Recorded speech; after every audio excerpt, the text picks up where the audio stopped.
c'est bienvenue dans ce journal de 20h. Sans plus tarder dans l'actualité ce soir, des manifestations toujours plus massives dans la région de Kanto. La lutte contre ce sport national qu'est le combat Pokémon est plus que jamais un sujet virulent. Témoignages pour ou contre la pérennité de cette discipline, sur place nos envoyés spéciaux Françoise Otto et Régis Pain. Jadiel, une petite ville tranquille en temps normal, mais depuis quelques mois, ce calme est troublé. En effet, cette petite ville hors du temps a été le théâtre de lourdes manifestations afin d'empêcher la pratique du dressage Pokémon. C'est au milieu de cette agitation que nous rencontrons Ginette.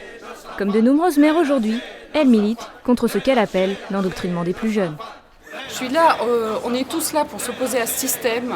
Il y a des jeunes enfants qui dorment dehors, qui passent leur temps sur les routes et qui se font attaquer par des ratatak sauvages. C'est notre rôle, à nous, notre rôle de parents de se battre contre ça. Mais si les personnes comme Ginette ont de bonnes raisons de se battre pour cette cause, un autre problème se pose dans la branche scientifique. Oui, on a de plus en plus de demandes de soins pour des Pokémon blessés. On a moins en moins de places et d'effectifs. C'est de pire en pire chaque année. Il y a le bloc des urgences qui est blindé en permanence. Franchement...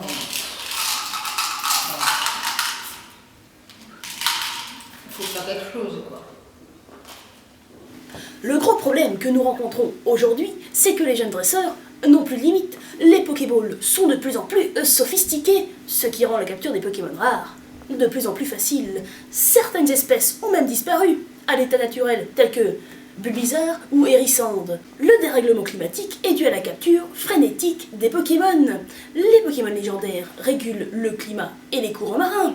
Elector, Articodin et Sulfura ont aujourd'hui disparu. Par conséquent, les catastrophes naturelles se multiplient. On va droit vers ce que certains appelleraient la fin du monde. Hypothèse scientifique bien pessimiste, celle-ci démentie par les dresseurs. C'est sur la route 5 que nous donnons la parole à certains d'entre eux. Ouais, moi, ça fait 20 ans que je suis sur les routes. 20 ans que je vois des Naceratia et des racailloux. Et dans 20 ans, il y aura toujours des Naceratia et des racailloux. Les scientifiques, ils vivent pas dans les caves et les forêts. Alors, qu'est-ce qu'ils en savent? Ouais, les scientifiques ils disent ça, mais ils disent aussi que les Pokémon sont intelligents. Non mais vraiment, intelligents quoi. Du style qu'ils comprennent ce que les gens disent. De toute manière, la nature est sur ses droits, son équilibre. Enfin, je veux dire, c'est pas parce que tu captures le Pokémon du soleil Ho-Oh ou le Pokémon de la lune Lugia, mais enfin pas moi, même. Enfin bon, bref, ça va pas détruire le monde quoi. Des témoignages poignants. Mais du point de vue des Pokémon, qu'en est-il ? Aujourd'hui, le débat est lancé par un Pokémon du nom de Miaous. Ce Pokémon a appris à parler le langage des hommes et s'en sert aujourd'hui pour délivrer un message de paix et d'égalité. C'est dans la salle de conférence de Jadiel que nous assistons au premier discours Pokémon à humain de toute l'histoire de la région. Moi, je suis venu avec mon Pokémon. Je suis vraiment pour l'amour et la paix. Miaous, c'est trop un leader. Il va nous transcender nos mœurs. Cet événement a attiré de nombreuses foules, humaines comme Pokémon.